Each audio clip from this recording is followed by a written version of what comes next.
this is your latest book, River of the Gods, and it's about the search for the source of the River Nile, where the water originally came from.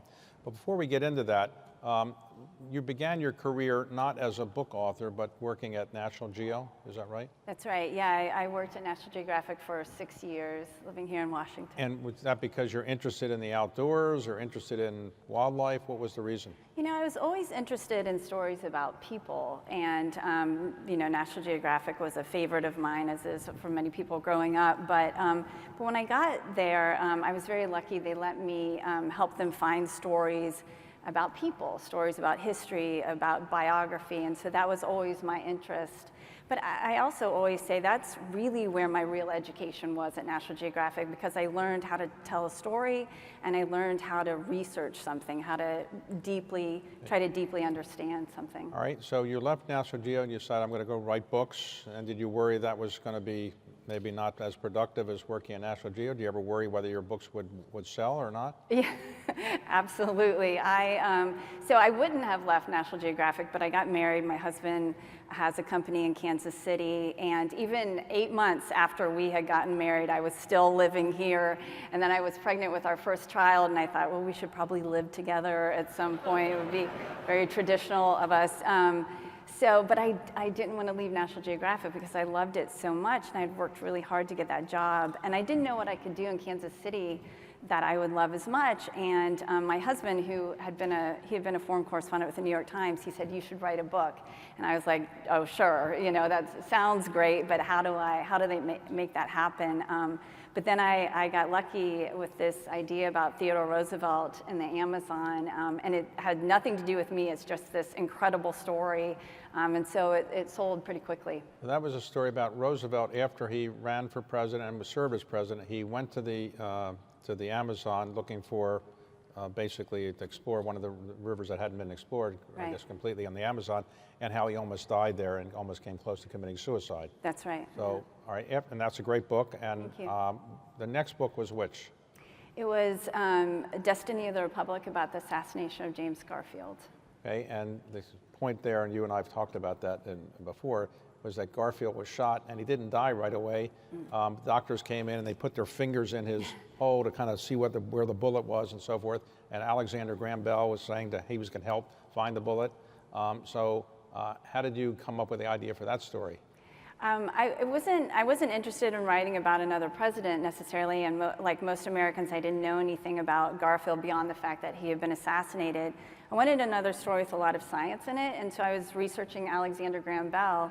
And as you said, I stumbled on the story of him inventing something called an induction balance, which actually, by the way, you can see they have the induction balance at the Smithsonian Museum of American History that he developed. And so I thought, why did Bell, he threw everything aside, he put everything he had and really risked his own reputation to try to help the president. And I thought, I wonder what Garfield was like.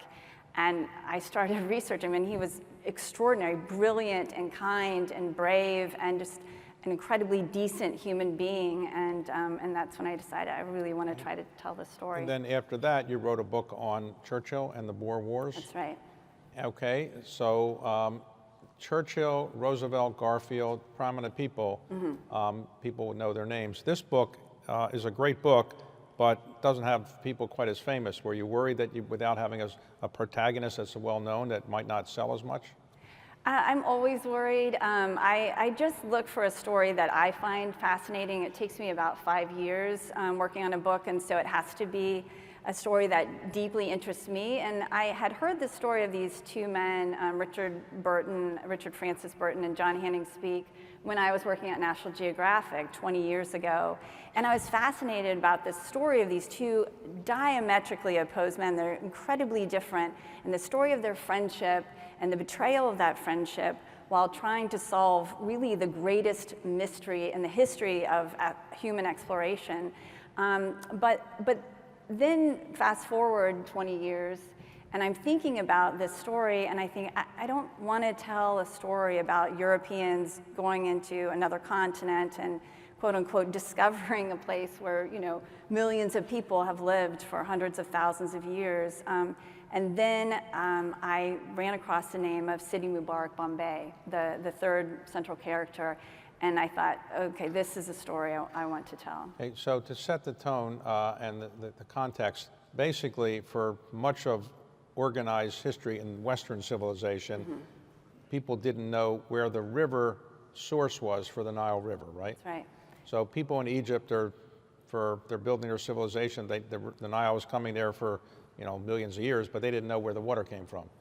Why were so many people in England or Europe so worried about or interested in where the water came from? What was the reason for their interest?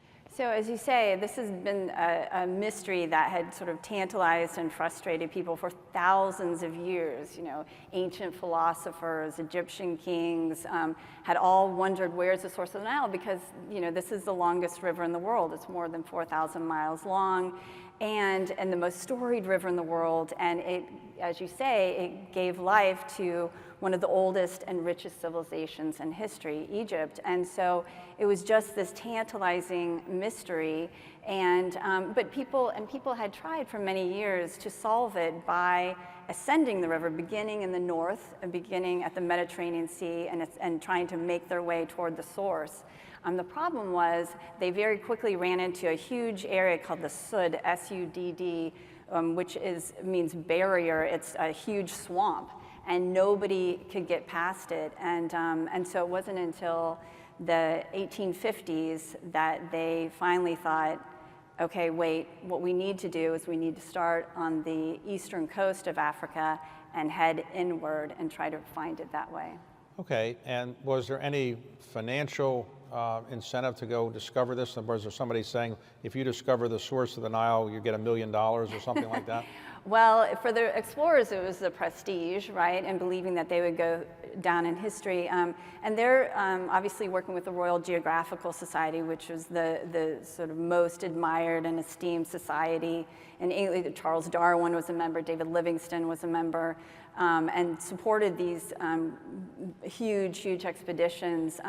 But obviously, the British Empire was very, very interested in it, as so much of Europe was at that time, very interested in Africa. They want to explore it, they want to map it, and they also want to own it. And the thing we have to remember with these expeditions, they were fascinating, and incredible things happened, but the direct and intended consequence of these expeditions was colonization. So they didn't think about using drones, or they didn't want to use drones? They didn't think about that? No, they didn't. Okay, so Mr. Burton, who's one of the two protagonists, what's his background? So Burton was and he's the main reason I was interested in this at first. He's one of these once-in-a-century characters. He was absolutely brilliant. He wrote dozens of books, essays, poems, translations. He was an incredible classicist. He spoke more than 25 different languages. And he was already, even before he began searching for the source of the Nile, he was an acclaimed explorer already. He had been the first Englishman to enter Mecca disguised as a Muslim because his Arabic was so incredible. But I always call him an equal opportunity offender. He studied every religion and respected none. And he was also, interestingly, no matter what he accomplished, I mean, he was very famous right away in England, but he was always considered an outsider. He was always looked at with suspicion and distrust. And part of that was because he had been born in England, his parents were British, but he had grown up on the continent. So he moved 18 times before his 13th birthday, from Italy to Greece to France, just picking up languages and cultures along the way. And he also, to the British, he didn't look particularly British, so he had his English-Irish father's black hair and black eyes that he was said to use to hypnotize women, try and control them. But even Bram Stoker, who would go on to write Dracula, was obsessed with him. And he met Burton before he wrote Dracula, and he talks about him. He was like, he was mesmerizing. He said he was like steel. He would go through you like a sword. And he even talked about Burton's teeth. He said that when he spoke, his canines shone like the gleam of a dagger. All right, so, and he was a person that didn't have a wealthy background, really. He didn't come from a lot of wealth. Okay, so he decides at one point he wants to discover the source of the Nile. Right. All right, so does he put a team together? Who backs him to do this? The Royal Geographical Society, because, and as you say, yeah, he doesn't have any money, he doesn't have a title, he seems kind of strange and scary, but he is incredibly accomplished and incredibly knowledgeable. So the Royal Geographical Society understands that this is the right man to try to find the source of the Nile. So they choose him to do it, and they're going to sort of give him their backing, but very little funding. They were only able to give him £1,000, which is, you know, he needed 5 times that amount for a journey like this. So he begins to build a team to go. Who is the number 2 person on that team?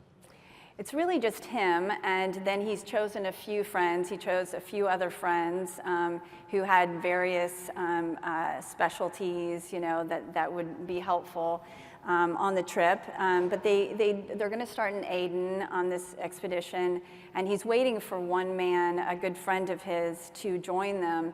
But when the boat arrives, his friend's not on it. Instead, he receives news of his friend's death. His friend was only in his 30s, and he had died suddenly. And so he's missing a member of his expedition. So who does he get to replace that person, or does he have one person who he relies on a bit? So he meets, while he's in Aden, he meets a young man named John Hanning Speke, who was about 27 years old at the time. And Speke was the complete opposite of Burton. So he was everything that Britons expected their explorers, their heroes, to be. He was blonde and blue-eyed. He had been born into the aristocracy. He was an officer in the British Army, and he loved to hunt. And so he had taken a leave, and he was going to Africa. He wanted to go to Somaliland to hunt. But when he gets to Aden, the British official there says, no, you can't. It's too dangerous. You can't go by yourself. And he's shocked, because usually his way was paved, and everybody said, of course, whatever you want to do. And so he won't give up. And finally, this official says, well, maybe talk to Burton. He's getting ready to go. Maybe he'll take you with him. All right, so they go together ultimately. Mm-hmm. And where do they kick off the effort to get to the source of the Nile? What country do they begin in? So they're in what was then called Somaliland. And of course, you know, these people, they were not invited to this land. They are a potential threat, and in the long run were certainly dangerous to the people who live there. And so it's a risk. So one night they're camped out. They haven't even really begun. They're in Somaliland, which is now Somalia. That's right. It's now Somalia. It's on the Horn of Africa, right across from Aden. And they're attacked one night by hundreds of Somali. And one member of their expedition is killed. Speke is kidnapped and stabbed 11 times. It's really incredible that he survived it.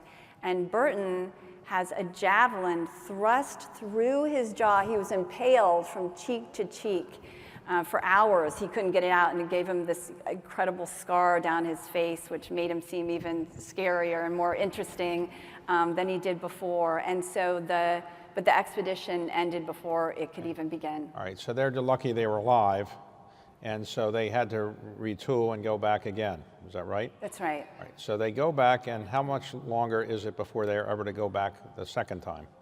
Well, there was a break because the Crimean War had started when they were in Africa, and so they go back and they take part in the Crimean War, and so it's not until 1856 that they're able to return to East Africa. All right, so 1856, they get more money from the Royal Geographical Society.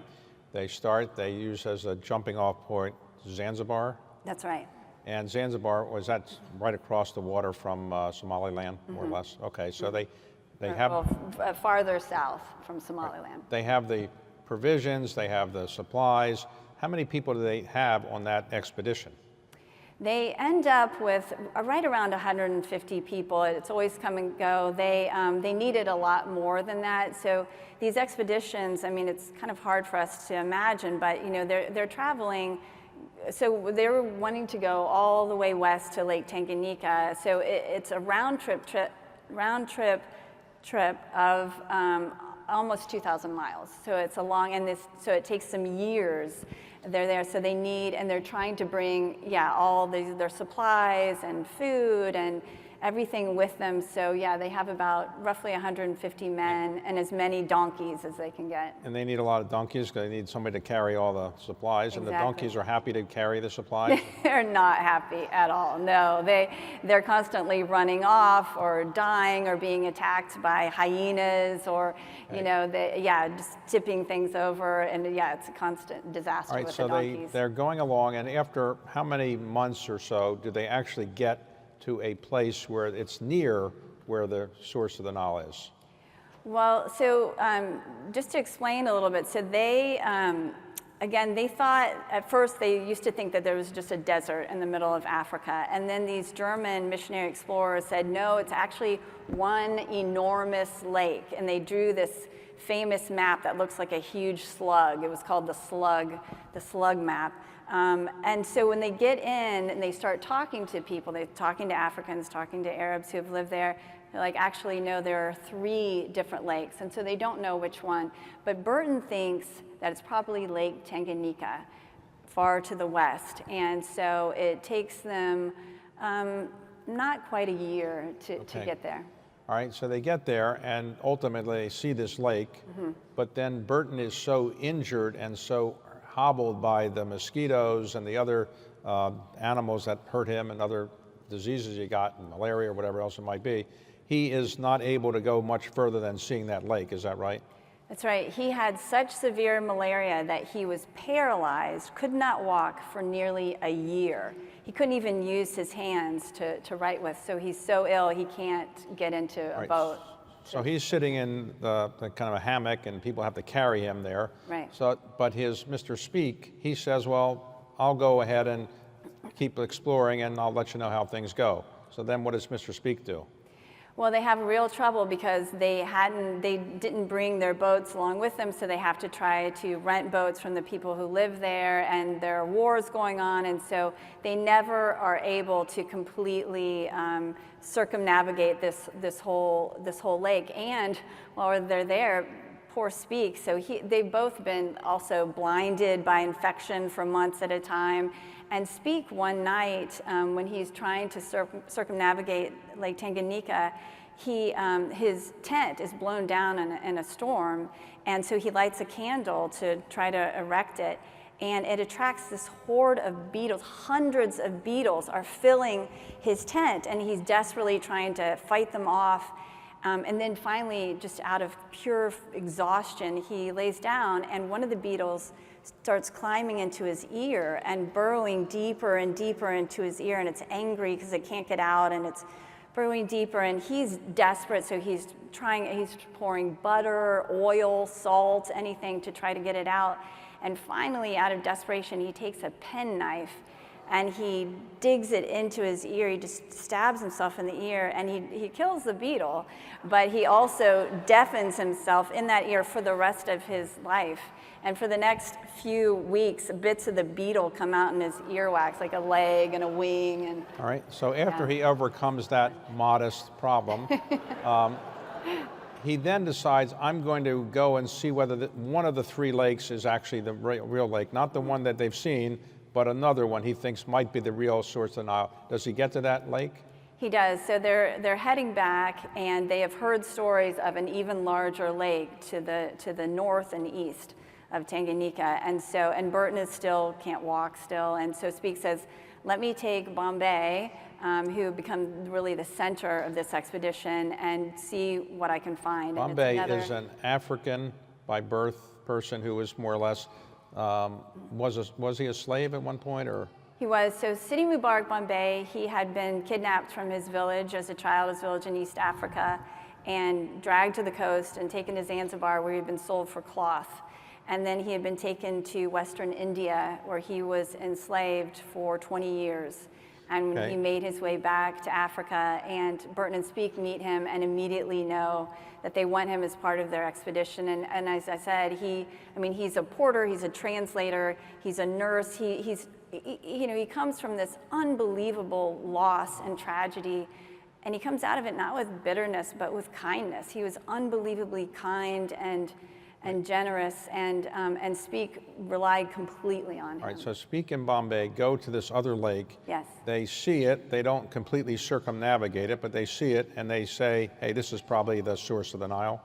Speke does, yes. He goes to the southern reaches of it. It's called Lake Nyanza, and it's more than 26,000 square miles. It's the largest lake, as an area of more than 26,000 square miles. It's the largest lake in Africa, the second largest lake in the world. It's been renamed by Speke what?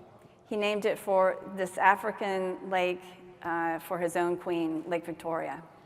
So, okay, he comes back, he picks up Mr. Burton, and they go back to civilization, or Western civilization. And then what happens? They go back to England and say, guess what, we failed, or guess what, we actually discovered the source of the Nile.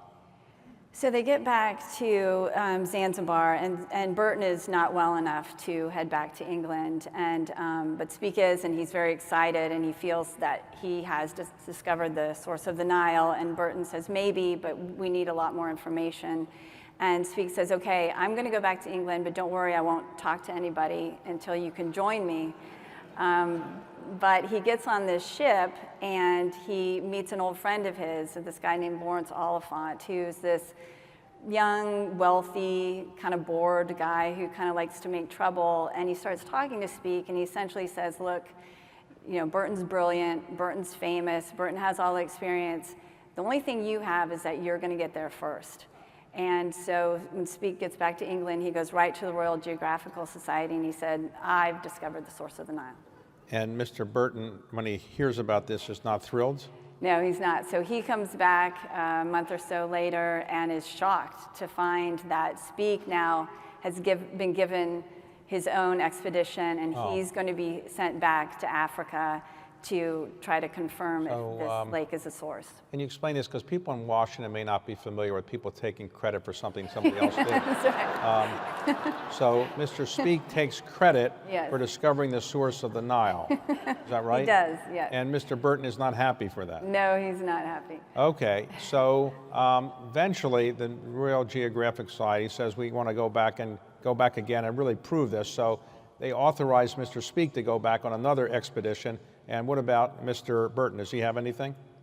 No, he has nothing, and he's just at a loss of what he's always had is a challenge, and he was always, whenever he would accomplish something huge, some triumph, he would fall into a deep depression because he didn't have his next challenge. And he always thought, well, of course, I'm going to go back and I'm going to solve this mystery.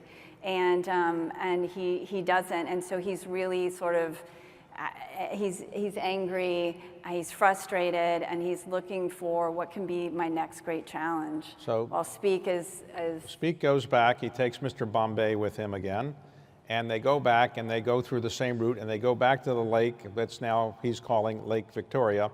And is it clear to them then that this is the source of the Nile? Now they go to the northern reaches of it, and they do see the Nile pouring out of it. But there's still a lot of questions because each time they're only there for a few days. And the second time, the same things happen. People desert, they're sick, they don't have enough food. It's an incredibly difficult trip. And so they're not able to take all the scientific measurements and things. So again, he says, yes, I'm sure, but scientifically, they still need more. All right, so when they complete the mission, though, they come back to London. What does Mr. Speke say? He says, I have discovered the source of the Nile or not? Yes, he does. He's absolutely confident that he has discovered the source of the Nile. But Burton obviously says we don't know that yet. And there are all these armchair geographers, gentlemen scientists who are there, and there's just these men who have never left England but have very firm and secure opinions about what's going on in Africa, and so they decide to have a debate.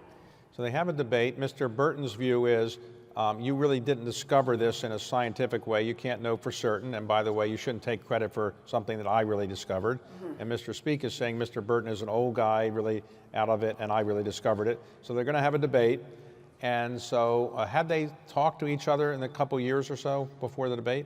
They had not, and in fact, they see the day before the debate is scheduled, so it's taking place in Bath in England, and the Royal Geographical Society is having its big summer conference, and I mean it's been called the Nile debate, and everybody's fascinated and everyone's coming to hear what's going to happen, and they run into each other for the first time in years, and they see each other, and Speke is visibly upset, and he very quickly just leaves. He sort of runs out.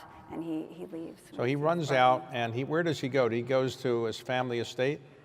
Right, so his uncle has an estate just outside of Bath, maybe 10 miles. It's called Neston Park, and it's still there today. And he had grown up going there and going hunting there all the time, and it was a place of refuge for him. So he goes back there, and he's a skilled hunter, and he's a very skilled hunter and knows how to operate with guns and so forth.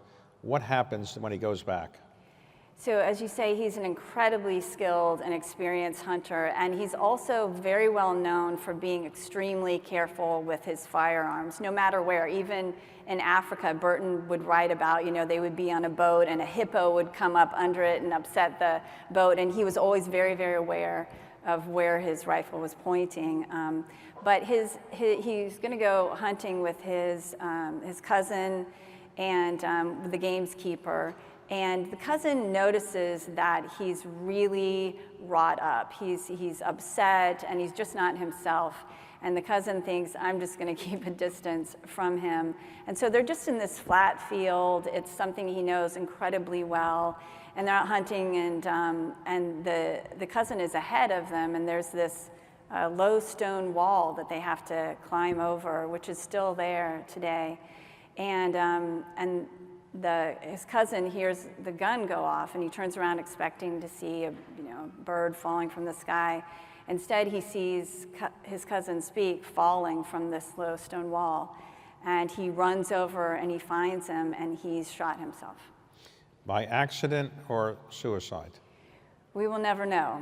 And so there's a lot of questions, and even at the time, people wondered, how is it possible for someone who has such experience with hunting and is so careful with his firearms to have his rifle cocked and open as he's climbing over a wall and pointing at his own chest. He shot himself in the chest, and he only lived for about 15 minutes after that. So, all right, so obviously there's no debate, but what happens to Mr. Burton the rest of his life?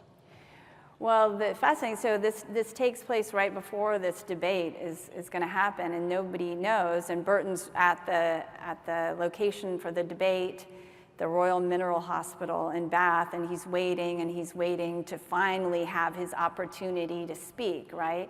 And say what he knows and what he believes, and to finally to debate, openly speak. And he's waiting, and there's a room to the side with all these officials of the Royal Geographical Society. They're getting ready for the debate, and a messenger comes in and hands a telegram to the president of the society. He reads it, and he passes it on, and it's passed all the way around. And finally someone says, someone needs to tell Burton. And they pull him in, and they tell him that John Hanning Speke is dead. And he is grief-stricken. He is shocked and grief-stricken, but he also knows that Speke's death is going to silence them both. So Burton we didn't talk about this, but there was a woman he met much younger, and he marries her, and essentially they have a very good marriage, I think, for quite some time. And then what happens at the end of his life? Does he fall ill, and what happens? So he married Isabel Arundel, and she, as you say, she was 10 years younger. She waited 9 years to marry him. And she was raised in this very strict Catholic family, from a very strict mother, and she was Catholic, but still in the British aristocracy, but she had had this very insular life. And she dreamed of a very different kind of life, of a life of freedom and adventure. And she says, "I wish I were a man. If I were, I would be Richard Burton. As I am a woman, I will be Richard Burton's wife." And so when she finally is able to marry him, she does everything she can to be the perfect wife. You know, she learns how to ride a horse, she learns to fence, you know, hoping that someday she'll be called on to save her husband's life. But unfortunately, in the end, she decides that what she needs to do is not try to save her husband's life, but to try to save his soul.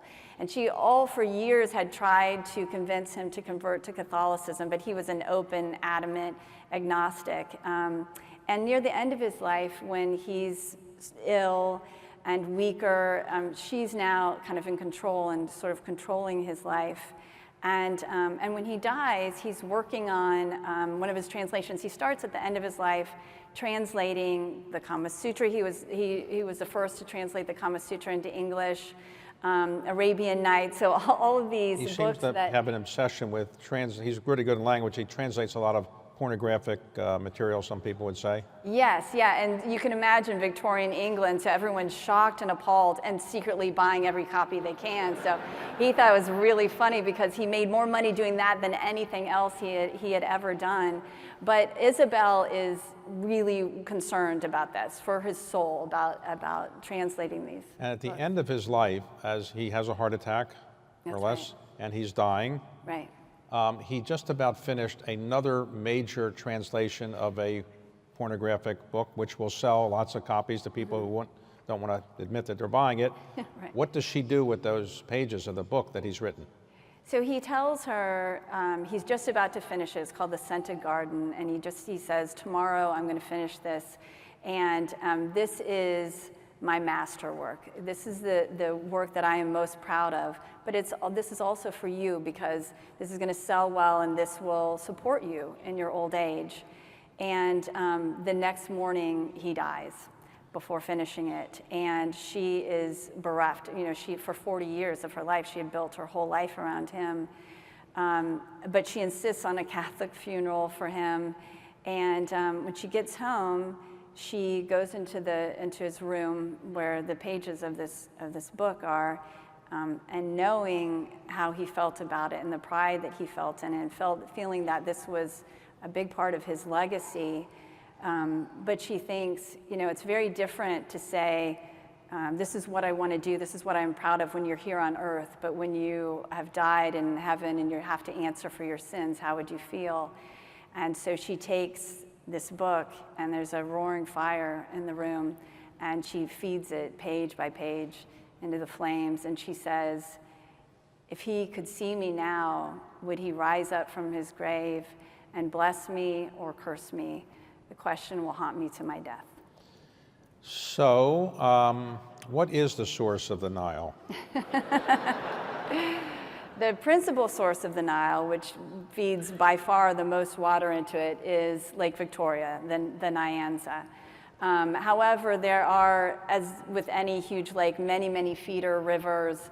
And so, and I think it was in 2006, a modern day explorer followed it as far as he could to a small lake in Burundi, which is now considered the true farthest source. But again, the principal source is Lake Victoria, or the Nyanza. So the Nile is also the longest river in the world, but also it goes counter to the way most rivers go. It goes south to north, right? Mm-hmm. So most go north to south. Right. So anybody ever figured out why that is? Or? No, No. not that. Okay. All right. So what is the message that you want to give readers of this book is if you're trying to discover the source of the Nile, keep looking, or be careful of people who you think are your good friends. What is the message that you want to convey to people from this book? Well, what I took away from it, and I hope readers do, is sort of a recurring theme throughout the book is danger. And there's the danger of obsession, there's the danger of envy, but to me, the real danger is the danger of arrogance, of believing that you can discover a huge feature in a different continent where millions of people have lived. A danger of thinking that you can somehow improve the lives of the people who live there by taking their land and their resources and appropriating their history and their culture. So to me, and I think about this as history in general, I think that what we owe ourselves and we owe the future is to be honest with our history, to appreciate it and to talk about it, but to be honest about it and to go back to it again and again and use it to try to correct our course today. So if you had a chance to speak to Mr. Burton, what would be the one question you want to ask him?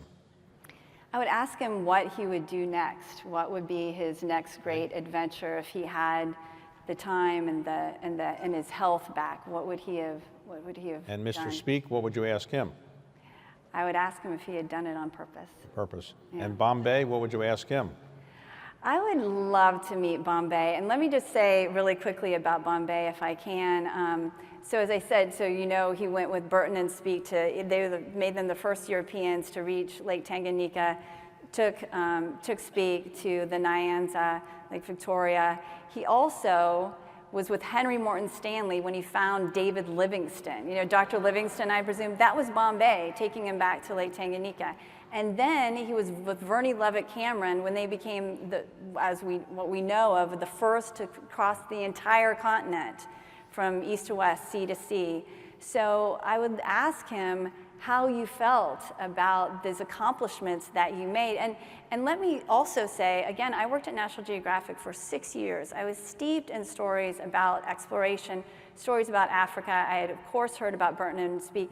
I had never heard of Sidi Mubarak Bombay, and I believe that he is the most accomplished guide and explorer in the history of African exploration. So in reading and I wish he knew that.